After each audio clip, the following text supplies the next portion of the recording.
Good morning, boys and girls. Today is Wednesday, March 25th. Please rise for the pledge.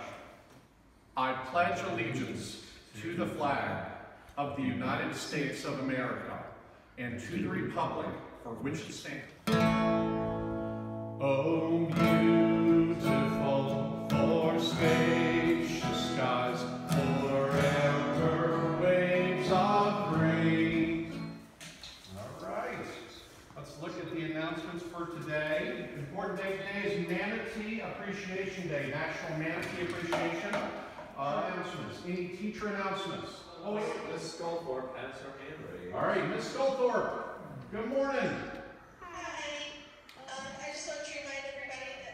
All right, let's go to Coach.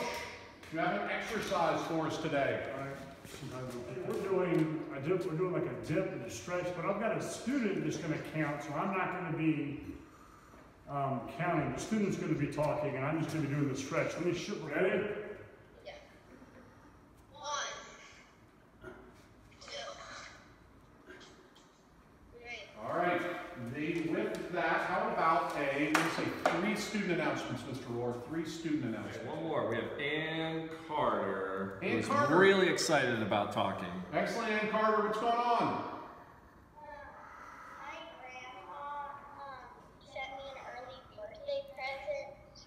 Da-da! Excellent. Wow. I went up an octave on that one too. Riverside, everything you do today, everything you do your best. Thank you. I'll see you tomorrow morning.